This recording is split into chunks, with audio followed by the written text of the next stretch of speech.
Welcome back to SBK English Academy. In today's class, I'm going to discuss the most important topic in English grammar, that is preposition. Preposition plays a very vital role in English language. So, without the preposition, it is very difficult to understand the meaning of the any sentences, and we fail in getting the correct meaning of that sentence or phrase itself. So, please, with students, like my video and share this video to your friends, and also subscribe to my channel. The next coming days, I am making the videos on all grammar topic.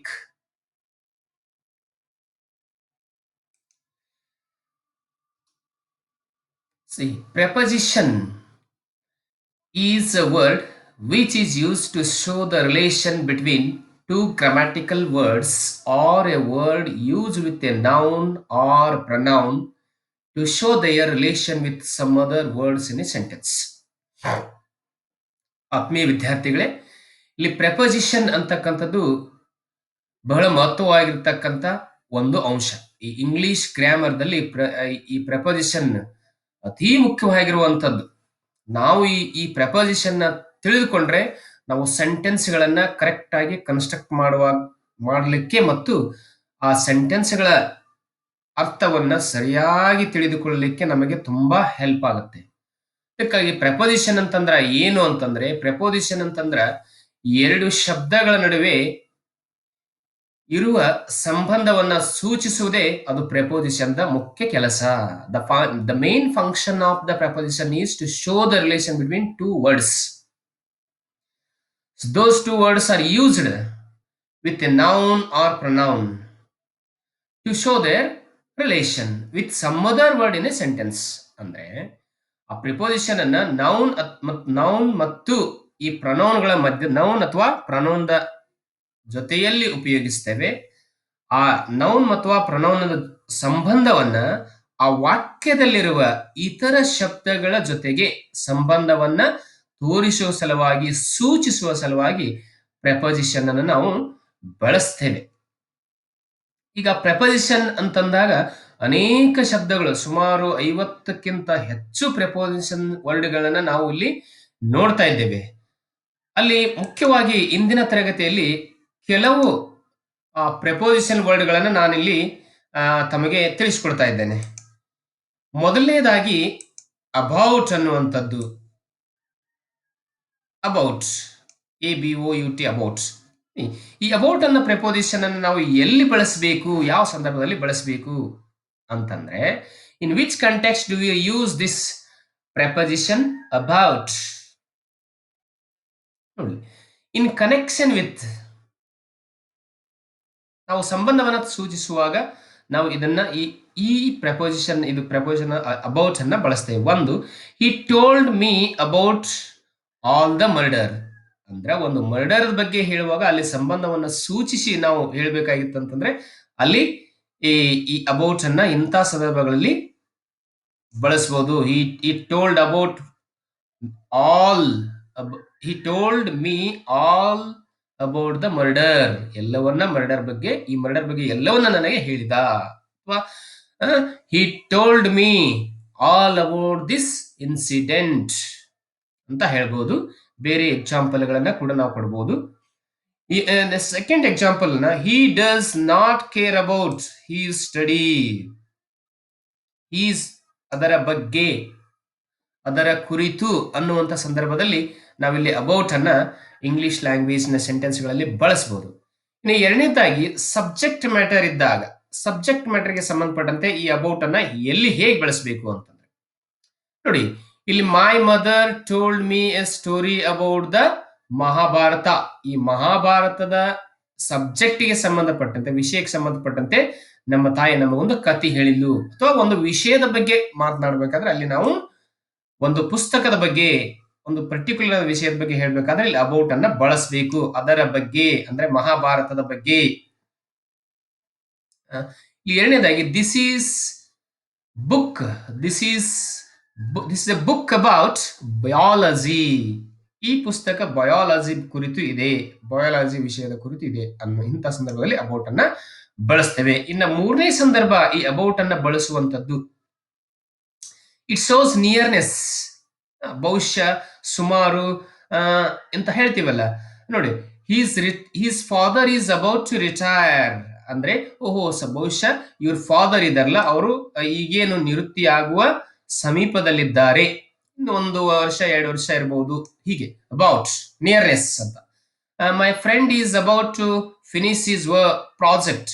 ನಮ್ಮ ಗೆಳೆಯ ಇಲ್ಲಿ ಏನಂತಂದ್ರೆ ತನ್ನ project ಅನ್ನ ಇಲ್ಲಿ ಮುಗಿಸಲಿಕ್ಕೆ ಬಂದಿದ್ದಾನೆ, ಕೊನೆ ಹಂತದಲ್ಲಿ ಬಂದಿದ್ದಾನೆ ಅಂದ್ರೆ ತುಂಬಾ ಸಮೀಪದಲ್ಲಿದ್ದಾನೆ, ಇನ್ನು ಸ್ವಲ್ಪ ಸಮಯದಲ್ಲಿ ಅವನ ಪ್ರಾಜೆಕ್ಟ್ ಅನ್ನ ಮುಗಿಸ್ತಾನೆ ಅನ್ನುವಂಥದ್ದು ಹೇಳುವಂಥದ್ದು ಇಲ್ಲಿ.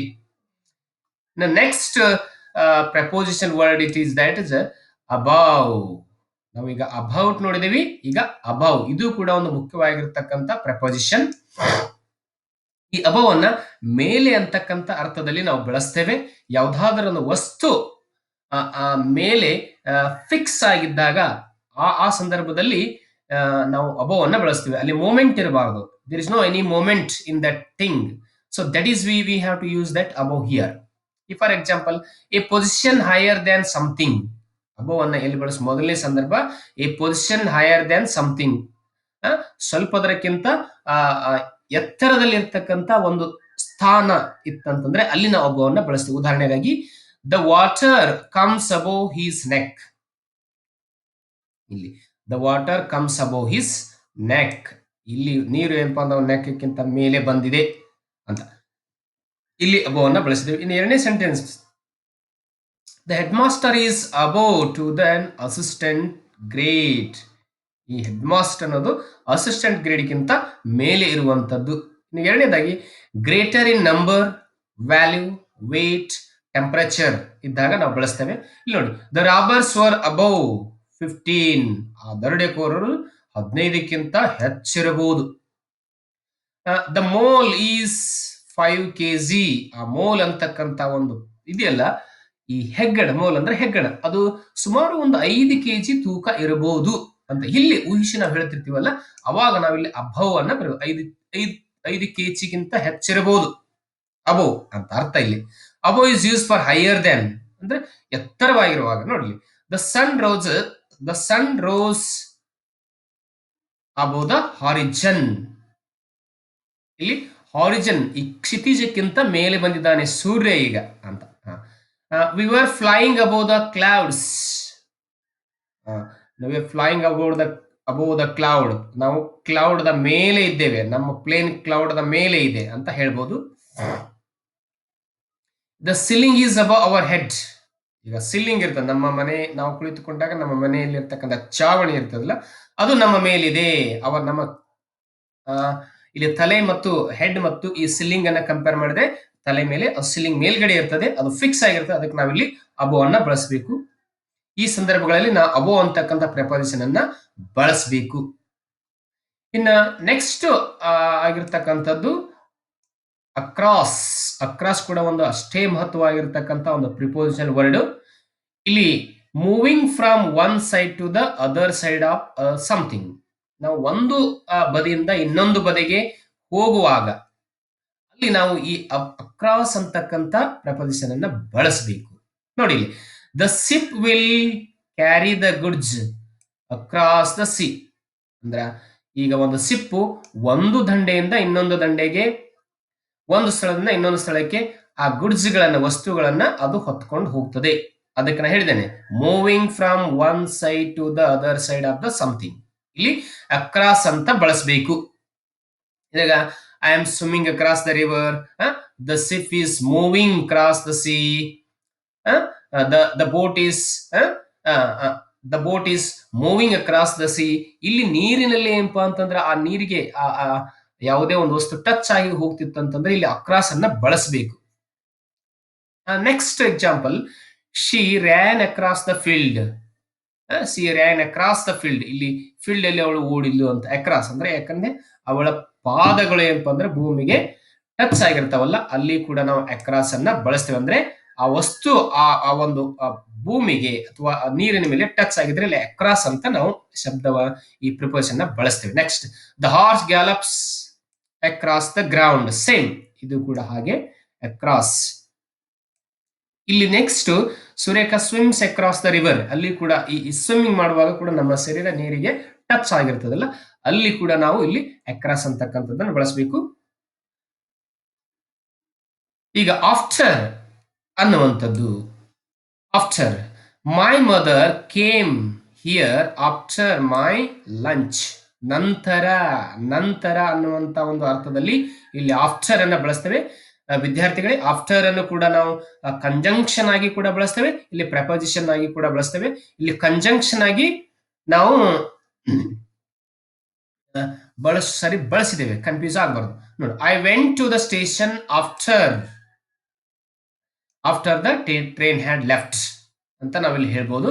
ಇಲ್ಲಿ she came after me, she came after me, ನಂತರ, ಅವಳು ನನ್ನ ನಂತರ ಬಂದಳು ಅಂತ. The guest arrived after the function. ಆ ಗೆಸ್ಟ್ ಬರಬೇಕಾಗಿತ್ತು, ಆದ್ರೆ ಫಂಕ್ಷನ್ ಮುಗಿದ ನಂತರ ಬಂದ್ರು ಅಂತ. ಆಫ್ಟರ್ ಅಂದ್ರೆ ಇಲ್ಲಿ ಮುಗಿದ ನಂತರ, ನಂತರ ಅಂತ ಹೇಳ್ಬೋದು. ಈ ರೀತಿ ಆಫ್ಟರ್ ಅನ್ನು ನಾವು ಬಳಸಬಹುದು ಇಲ್ಲಿ. Along, next proposition along. C, it stands for in the same line. ಇದು ಕೂಡ ಹಾಗೆ ಬೆಳೀತದೆ. ಸೇಮ್ ಲೈನ್ ಅಲ್ಲಿ ನಾವು ಹೋಗ್ತಿದ್ರೆ ಅಲ್ಲಿ ಅಲಾಂಗ್ ಅನ್ನ ಬಳಸಬೇಕು. The daffodil stretched along the seashore. ಗುಂಟ, ಎಲ್ಲಿ? ಸೀ ಶೋರ್, ಈ ಸಮುದ್ರ ದಂಡೆ ಗುಂಟ ಹರಡಿದವೆ ಏನು ಈ ಡೆಫೋಡಿಲ್ಸ್ ಫ್ಲವರ್ಗಳು. ಅದೇ ರೀತಿ the current passes along the wire. ಈ ಕರೆಂಟ್ ಅಂತಕ್ಕಂಥ ವಿದ್ಯುತ್ ಏನಪ್ಪಾ ಅಂದ್ರ ಈ ವಿದ್ಯುತ್ ತಂತಿಗಳ ಮೂಲಕ ಅದು ಪಾಸ್ ಆಗ್ತದೆ, ಹರಿತದೆ ಅಂತ. ಇಲ್ಲಿ I go to field along the road. ನಾವು ಒಂದು ಹೊಲಕ್ಕೆ ಹೋಗ್ಬೇಕಂದ್ರೆ ಆ ರಸ್ತೆ ಗುಂಟ ನಾವು ಹೋಗ್ತೇವೆ, ಅಲ್ಲಿ ನಾವು ಹೇಳ್ಬೋದು. A cobra came gliding along the ground.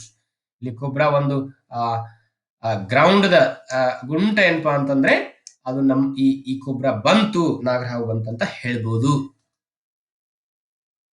Next, next is that is against. Radha swims against the current. ವಿರುದ್ಧವಾಗಿ ಅನ್ನುವಂತ ಒಂದು ಅರ್ಥದಲ್ಲಿ ಈ ಅಗೇನಿಸ್ಟ್ ಅನ್ನು ಬಳಸ್ತೇವೆ. Radha swims against the currents. ಇಲ್ಲಿ ಈ ರಾಧಾ ಅಂದ್ರೆ ಕರೆಂಟ್ ಅಂತಂದ್ರೆ ಇಲ್ಲಿ ಪ್ರವಾಹದ ವಿರುದ್ಧವಾಗಿ ಅವಳು ಸ್ವಿಮ್ ಮಾಡಿದ್ಲು ಅಂತ ಹೇಳ್ಬೋದು. Indians Ghat against the British. ಇಲ್ಲಿ ಅಗೇನ್ಸ್ಟ್ ಅಂದ್ರೆ ಇಂಡಿಯನ್ಸ್, ಭಾರತೀಯರು ಬ್ರಿಟಿಷರ ವಿರುದ್ಧವಾಗಿ ಹೋರಾಡಿದ್ರು ಅಂತ ಹೇಳ್ಬೋದು. ಈ ಲೀನ್ಡ್ ಅಗೇನ್ಸ್ಟ್ ದ ಫಿಲ್ಲರ್. ನಾವು ಯಾವಾದಾದ್ರೂ ಒಂದು ಗೋಡೆ ಅಥವಾ ಗೋಡೆ ಕಂಬಕ್ಕೆ ಬೆನ್ನನ್ನು ಹಾಕಿ ಒರಗಿದಾಗ ಅಲ್ಲಿ ಅಗೇನ್ಸ್ಟ್ ಅಂತ ನಾವು ಒಂದು ಶಬ್ದವನ್ನ ಬಳಸಬೇಕು ಆ ಸಂದರ್ಭದಲ್ಲಿ. ನೋಡಿ, he had put the ladder against the wall. ನಾವು ಮೇಲ್ಗಡೆ ಬಿಲ್ಡಿಂಗ್ ಮೇಲ್ಗಡೆ ಹೋಗ್ಬೇಕಾದ್ರೂ ಕೂಡ ವಾಲ್ಗೆ ಅಗೇನ್ಸ್ಟ್ ಆಗಿ ಲ್ಯಾಡರ್ ಅನ್ನ ಇಡ್ತೇವೆ, ಏನೇನು ಇಟ್ಟು ಮೇಲೆ ಹತ್ತಿವೆ, ಅದು ಕೂಡ ಇಲ್ಲಿ ಆ ಸಂದರ್ಭದಲ್ಲಿ ಅಗೇನ್ಸ್ಟ್ ಅನ್ನ ಬಳಸಬೇಕು. ಬಹಳ ಮುಖ್ಯವಾಗಿರ್ತಕ್ಕಂಥದ್ದು, ಅಷ್ಟೇ ಬಹಳಷ್ಟು ಬಳಸ್ತಕ್ಕಂಥ ಪ್ರಪೋಸಿಷನ್ ಅಂತಂದ್ರೆ ಆಟ್ ಅಂತಕ್ಕಂಥ ಪ್ರಪೋಸಿಷನ್. ನೋಡಿ, ಇಲ್ಲಿ ಪ್ರಪೋಸಿಷನ್ ಅನ್ನ ಆಟ್ ಅನ್ನ ಯಾವ ಯಾವ ಸಂದರ್ಭಗಳಲ್ಲಿ ನಾವು ಬಳಸ್ತೇವೆ. ಮೊದಲನೇದಾಗಿ first one, that is for a particular place. ಒಂದು ಪರ್ಟಿಕ್ಯುಲರ್ ಪ್ಲೇಸ್ ಆಗಿರ್ತಕ್ಕಂಥದ್ದು ಅಥವಾ ಅದು ಅತ್ಯಂತ ಚಿಕ್ಕದಾಗಿರ್ತಕ್ಕಂಥ ಪ್ರದೇಶ ಆಗಿದ್ರೆ, ಏರಿಯಾ ಆಗಿದ್ರೆ ಅಲ್ಲಿ ಆಟ್ ಅನ್ನ ಬಳಸ್ತೇವೆ. ಇಲ್ಲಿ ಪ್ಲೇಸ್ಗೆ ಬಳಸುವಾಗ ನೋಡಿ, my father is at home. ಈ ಹೋಮ್ ಅಂತಕ್ಕಂಥದ್ದು ಒಂದು ಪರ್ಟಿಕ್ಯುಲರ್ ಪ್ಲೇಸ್, ಅದಕ್ಕಾಗಿ ನಾವಿಲ್ಲಿ ಆಟ್ ಅನ್ನ ಬಳಸ್ತೇವೆ. ಹಾಗೆ is at the post office. Post office ಅನ್ನೋದು ಒಂದು ತುಂಬಾ ಚಿಕ್ಕ ಏರಿಯಾ ಮತ್ತು ಅದು ಪ್ರತ್ಯೇಕವಾಗಿರ್ತಕ್ಕಂಥ ಒಂದು ಪ್ಲೇಸ್ ಆಗಿರೋದ್ರಿಂದ ಇಲ್ಲಿ ಆಟ್ ಅನ್ನ ಬಳಸ್ತೇವೆ. ಇನ್ನು ಉದಾಹರಣೆಗೆ, I met your brother at Basava circle. ಇಲ್ಲಿ ಬಸವ ಸರ್ಕಲ್ ಅನ್ನೋದು ಒಂದು ಚಿಕ್ಕ ಏರಿಯಾ. ಆ ಒಂದು ಈ ಬಸವ ಸರ್ಕಲ್ ಇರುವಂತ ಊರನ್ನ, ಸಿಟಿಯನ್ನ ಕಂಪೇರ್ ಮಾಡಿದ್ರೆ ಇಲ್ಲಿ ಈ ಬಸವ ಸರ್ಕಲ್ ಆಗಿರ್ಬೋದು, ಪೋಸ್ಟ್ ಆಫೀಸ್ ಆಗಿರ್ಬೋದು, ಯಾವುದೇ ಒಂದರಲ್ಲಿ ನಮ್ಮ ಮನೆ ಆಗಿರ್ಬೋದು, ಎಲ್ಲಾ ಮೂರು at the home, at the post office, at Basava circle, these are very small area if you compare to that village or that particular city. ಮತ್ತು ದಟ್ ಇಸ್ ಪರ್ಟಿಕ್ಯುಲರ್ ಪ್ಲೇಸ್. ಅವು ಎರಡು ಮೂರು ಆ ಪರ್ಟಿಕ್ಯುಲರ್ ಪ್ಲೇಸ್ ಆಗಿರೋದ್ರಿಂದ ನಾವಿಲ್ಲಿ ಆಟ್ ಅನ್ನ ಬಳಸ್ತೇವೆ. Next we go to that second use of that at for directions.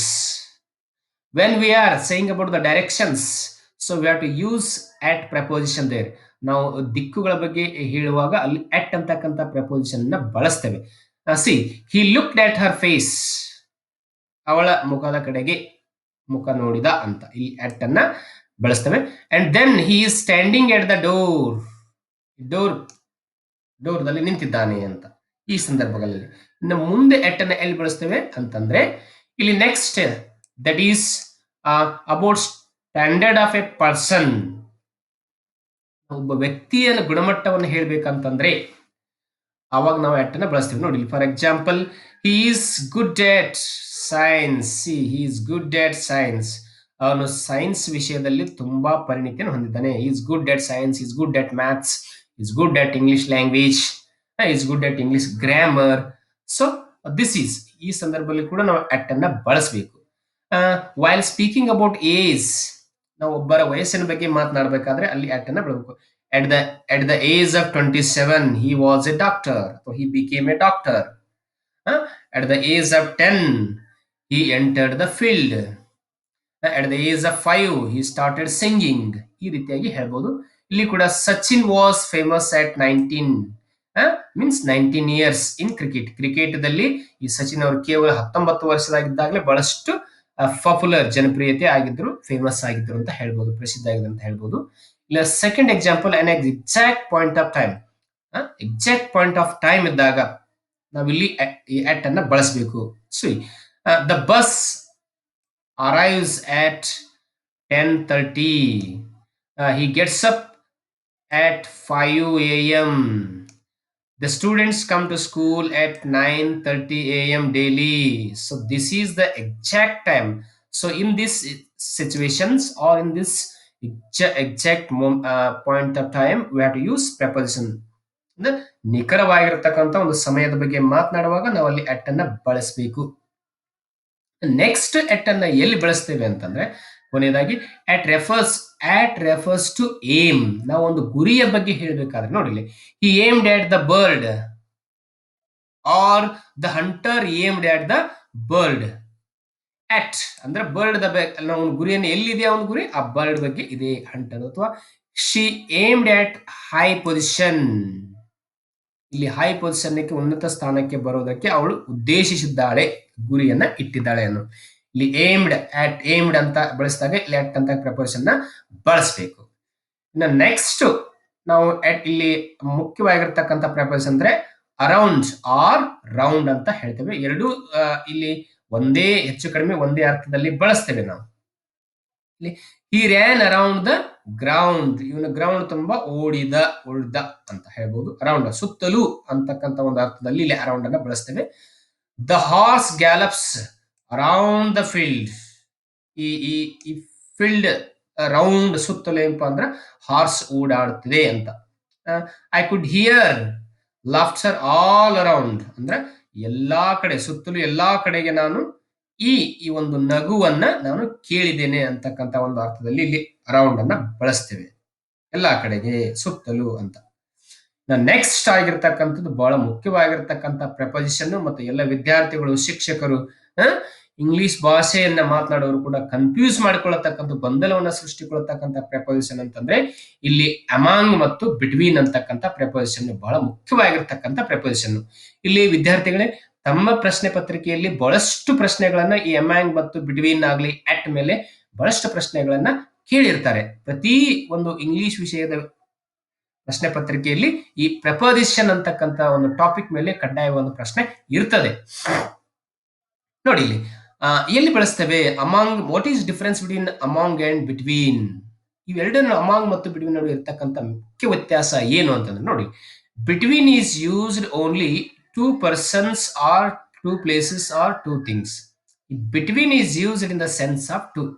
ಈ ಬಿಟ್ವೀನ್ ಅಂತಕ್ಕಂಥ ಪ್ರಪೋಸಿಷನ್ ಕೇವಲ ಎರಡಿದ್ದಾಗ ಮಾತ್ರ ಉಪಯೋಗಿಸ್ತೇವೆ. ಎರಡು, ಆ ವ್ಯಕ್ತಿ ಇರ್ಬೋದು, ವಸ್ತುಗಳಿರ್ಬೋದು, ಸ್ಥಳ ಇರ್ಬೋದು, ಇನ್ಯಾವುದೇ ಅಥವಾ ಎರಡು ಕ್ವಾಲಿಟಿ ಇರಬಹುದು.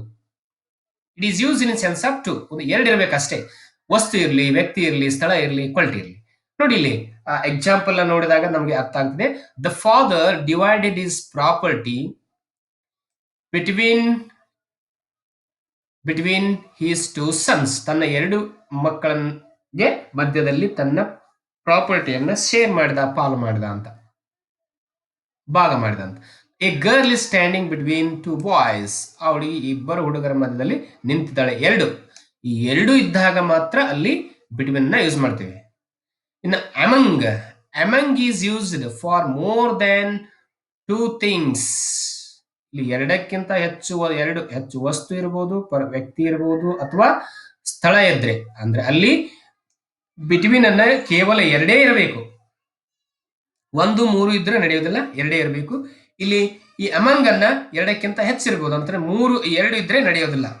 ಇಲ್ಲಿ ಎರಡಕ್ಕಿಂತ ಹೆಚ್ಚು ಅಂದ್ರೆ 3, 4, 10, 1000 ಎಷ್ಟಾದ್ರೂ ಇರಬಹುದು, ಅಲ್ಲಿ ಅಮಂಗ್ ಅನ್ನ ಬಳಸ್ತೇವೆ.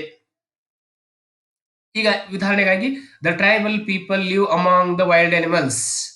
ಇಲ್ಲ, ಟ್ರೈಬಲ್ ಬುಡಕಟ್ಟು ಜನಾಂಗದವರು ಇಲ್ಲಿ ಫಾರೆಸ್ಟ್ ಅಲ್ಲಿ ಅವರು ವಾಸಿಸ್ತಾರೆ. ಅಲ್ಲಿ among they living among the wild animals. ಈ ಕ್ರೂರ ಪ್ರಾಣಿಗಳ ಮಧ್ಯದಲ್ಲಿ, ಆ ಕ್ರೂರ ಪ್ರಾಣಿಗಳು ಎಷ್ಟಿದಾವೆ ಅಂತ ನಮಗಿಲ್ಲ, ಅಂದ್ರೆ ಅರ್ಥ ಎರಡಕ್ಕಿಂತ ಹೆಚ್ಚು ಅಂತಾನೆ ಅರ್ಥ, ಬಹಳಷ್ಟು ಅಂತ. He likes to sleep among children. ಅವನು ಈ ಮಕ್ಕಳ ಮಧ್ಯದಲ್ಲಿ ಮಲಗಲಿಕ್ಕೆ ಇಷ್ಟಪಡ್ತಾನೆ. ಅಂದ್ರೆ ಅಲ್ಲಿ ಮಕ್ಕಳು ಎರಡು ಅಂತಕ್ಕಂಥ ನಂಬರ್, ದ ಚಿಲ್ಡ್ರನ್ ಅಂತಂದ್ರೆ ಎಷ್ಟಾದ್ರೂ ಇರ್ಬೋದು, 3, 4, 10, 8, 1000 ಆದ್ರೂ ಇರ್ಬೋದು. ಇಲ್ಲಿ ವೈಲ್ಡ್ ಅನಿಮಲ್ ಕೂಡ ಅಲ್ಲಿ ಎಷ್ಟಾದ್ರೂ ಇರ್ಬೋದು, ಅಂದ್ರೆ ಎರಡಕ್ಕಿಂತ ಹೆಚ್ಚು ಅಂತ ಅಮಂಗ್ ಅನ್ನ ಬಳಸಿದ್ರೆ ಇಲ್ಲಿ ಅರ್ಥ ಎರಡಕ್ಕಿಂತ ಹೆಚ್ಚಿದ್ದಾವೆ ಅಂತ. ಇಲ್ಲಿ ಯಾವಾಗ ಸೆಂಟೆನ್ಸ್ ಅಲ್ಲಿ ನಾವು ಬಿಟ್ವೀನ್ ಅಂತಕ್ಕಂಥ ಪ್ರೆಪೋಸಿಷನ್ ಅನ್ನ ಬಳಸ್ತೀವಲ್ಲ, ಅದರ ಅರ್ಥ ಅಷ್ಟೇ ಅಲ್ಲಿ ಎರಡಿದ್ದಾವೆ ಅಂತ ಅರ್ಥ. ವಿದ್ಯಾರ್ಥಿಗಳೇ, ಇಂದಿನ ತರಗತಿಯಲ್ಲಿ ನಾವು ಕೆಲವು ಪ್ರಿಪೋಸಿಷನ್ ವರ್ಡ್ಗಳನ್ನ ಇಲ್ಲಿ ಅಧ್ಯಯನ ಮಾಡಿದ್ದೇವೆ. ಇಂದಿನ ನೆಕ್ಸ್ಟ್ ಇದರ ಇನ್ನೂ 2-3 ಪಾರ್ಟ್ಗಳು ಪ್ರಿಪೋಸಿಷನ್ ವರ್ಡ್ಗೆ ಸಂಬಂಧಪಟ್ಟಂತೆ ನಾನು ವಿಡಿಯೋಗಳನ್ನ ಮಾಡ್ತೇನೆ.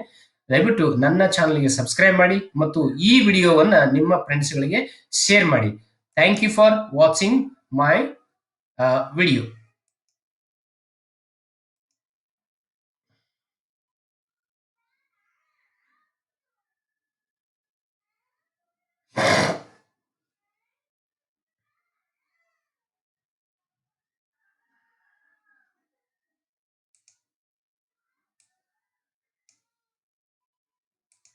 ತೆಗಿಬೇಕು ಇದನ್ನ. After the, she went to station after rain.